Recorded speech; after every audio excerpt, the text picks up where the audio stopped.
Glad to be here. Kids are glad to be here. Every Touchdown Club Friday. Last 2 weeks, we played Lancaster 2 weeks ago. Went to Lancaster. First time we made that trip. That's quite a good trip in the country. Get down there and we lose a hard-fought football game 13-12. Really felt like we were the better team and really felt like we should have pulled that one out. It's one of those things where things just didn't quite work out. We had a touchdown pass called back on a shift where our receiver backed up. We had a pretty tough back up, and he backed up while he was doing that. We snapped the ball, not our quarterback's fault, but one of those things that happened. I wish we'd have got it, the penalty before we ran the play. That way we could have ran the play the next play, and we would have had an opportunity to score that touchdown. But it didn't work out. Got ourselves behind the 8 ball right there, going 0-2 in the conference. But we played better. We eliminated some turnovers, and we moved the football. In that game, Aaron Hughes, senior offensive lineman who sat out pretty much the first 5, came back and played some in week 6 against Broome, and then played very well against Lancaster that night. We ran left a lot. Aaron's a difference maker for our offensive line. He was the one returning starter we had back, and now we have him back playing, so he's made a difference for us up front. We ran the football a lot better since he returned. All right, thank you, Aaron. Also in that game, Draquan Dindy, another senior defensive back for us, has played well and consistently well all year. Plays as hard as anybody we have, throws 140 pounds into anybody that'll run near him. And he does it as much as he can. Had an interception, several tackles, and played real well. Like I said, we were down 13-12. Had a 4th down stop with about 3 minutes to go. Drove down and ended up missing on a 4th down play with about a minute to go. And that was the difference in the ball game. We'd missed a 2-point conversion. Actually, about 1 o'clock in here that day, we were going to Lancaster. I got a text message from the trainer that says our kicker had gotten a headache the night before. We've got a sophomore kicker. Never played before. We got him out this year, and he's doing a fantastic job. Well, being the genius that I guess I am at times, I wanted him to play some games on Thursday nights.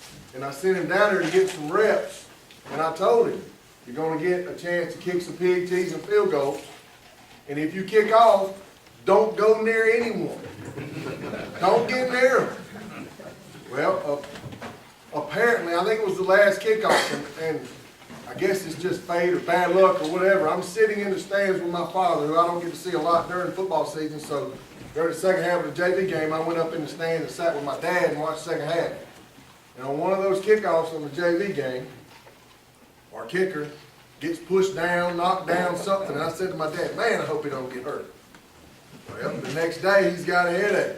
Well, you guys know in this day and age, anybody that's got a headache from a football game, they're not playing. They're out till they can get cleared. So we didn't have the kicker that night. So we ended up having to go for 2, and I didn't find that out until we were sitting in here. I think Coach Liner was actually talking, and I got a text message. It said kicker's out for tonight. Wonderful. Wonderful. All right. But, like I said, you know, you guys know us forever and ever. We have no problem going for 2. We just didn't execute it that night. All right. We would have, in that situation, we're probably not kicking him the second time anyway. We're probably going for 2 for the win anyway. That's just how we do things. But the kids played hard. They played hard all year.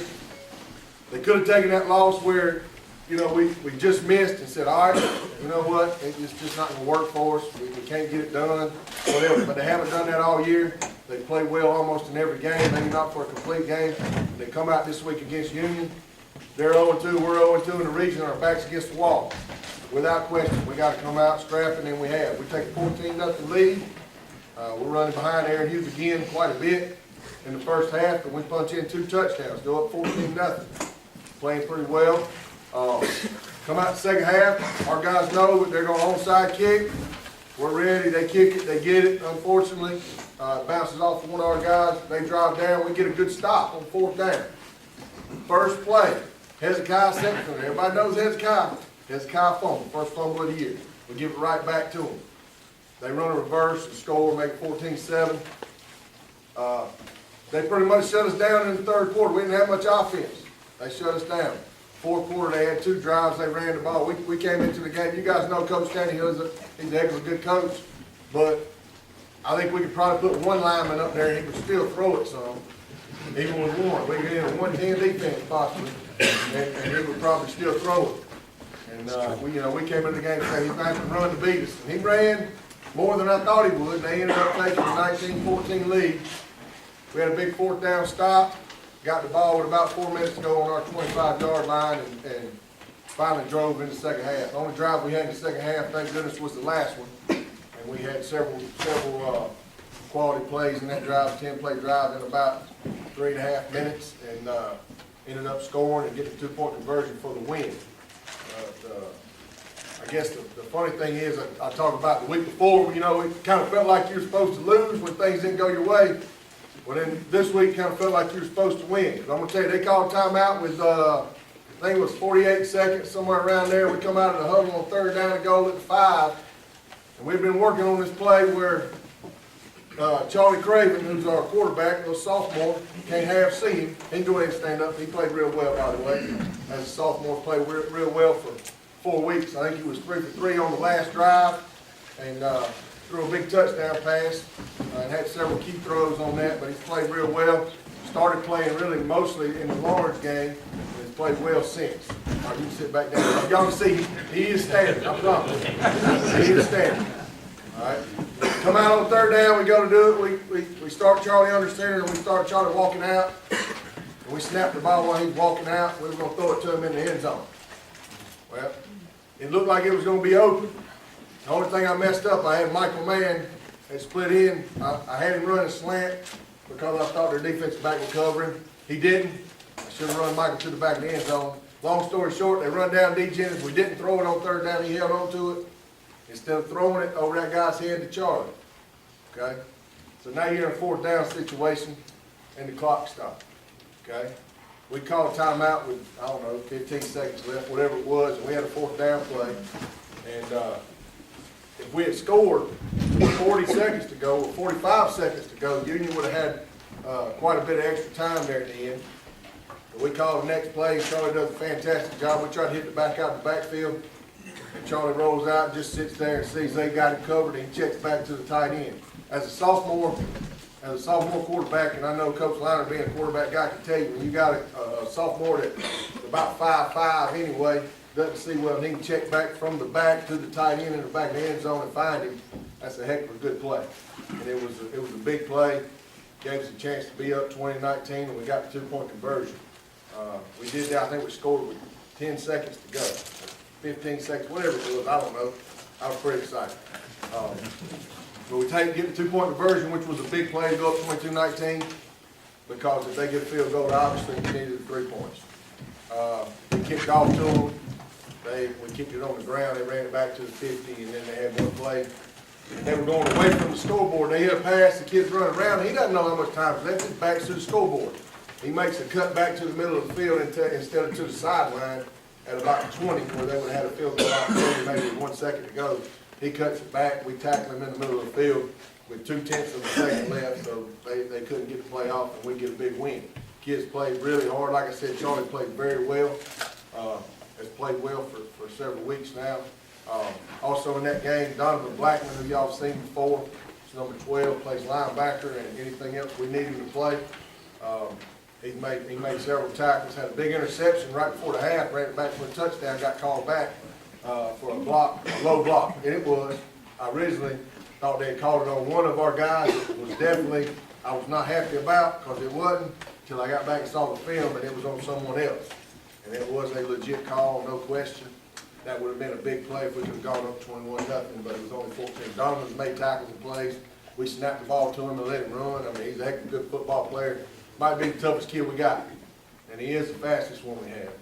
And he's always in there banging and doing his best. All right. Also in that game, Clayton Patrick, playing defensive front for us. He's played consistently well all year. He's not big, but he plays hard. And he's made tackles, and he's got several sacks on the year, and he's played consistently well. And we expected him to play consistently well throughout this year and next. Those guys are juniors. Aaron and Drake are seniors. and Charlie's a sophomore. I can't remember if I said that. Tonight, we go to Chester. We got a big game there, 0-3 in the region. Their back's against the wall, but they also know they play Clinton and Union. If they win both games, they've got a real good shot at getting in the playoffs.